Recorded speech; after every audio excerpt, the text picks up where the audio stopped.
Je vais enchaîner un peu. Un quatrième, mais c'est pas terrible ça. Oula. Ouh, elle a l'air d'être longue celle-là par contre.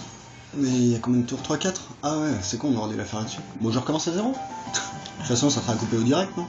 Non, je sais pas, mais je sais pas si vous aurez le temps. D'accord.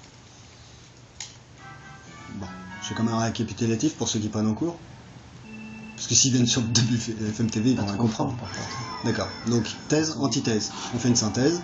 Chacun vote la thèse, l'antithèse, la synthèse. Ensuite, chacun des partis de la thèse et de l'antithèse disent « Moi, ça, je veux qu'on le sache avant de voter. » Je la connais celle-là. Donc, il y a ceux qui votent, il y a ceux qui réussissent leur QCM, ceux qui ne réussissent pas.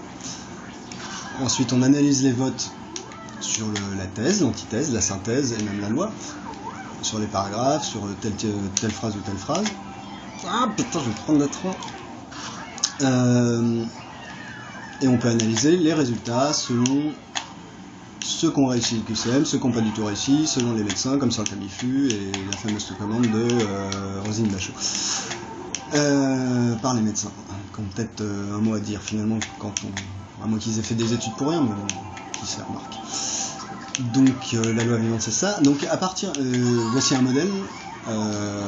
Il y a plusieurs modèles possibles, donc moi je vais vous le faire sur 77%, 50% et 30%.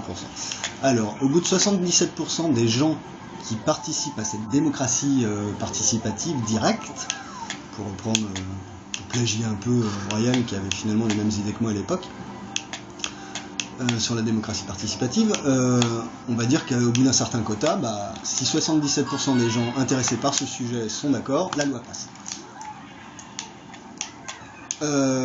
On choisit aussi la période, donc on va voter pour 1 mois, 5 ans, 10 ans, n'importe, voilà. Et donc cette période, c'est la période d'application et de mise en expérimentation. Pendant ce temps-là, on peut continuer à rajouter des arguments dans la thèse, dans l'antithèse, pour le futur. Des idées, de nouvelles idées, par exemple la deuxième. À partir de là, j'ai du mal. À partir de là, si les votes qui peuvent bon, donc imaginons 77%, ça passe pour 3 ans. Avant ces 3 ans-là, qu'un tour. Tous ceux qui votent font que le taux de oui pour cette loi-là passe en dessous de 30%. C'est un arrêt d'urgence, un arrêt direct. Par contre, tant que ça reste entre 30% et 77%, en dessous des 3 ans, ça va continuer. La mise en expérimentation doit continuer.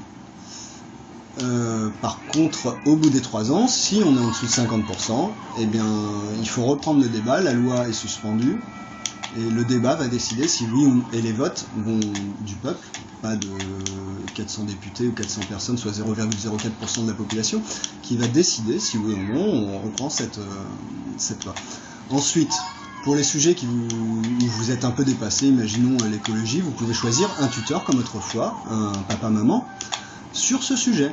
Donc vous allez par exemple choisir José Bové pour vous représenter en écologie, parce que vous êtes une bite en écologie, mais vous aimez bien les idées de José Bové. Et j'avais autre chose à dire? Bon, j'imagine. Oh, vous regardez le diapo, vous faites chier.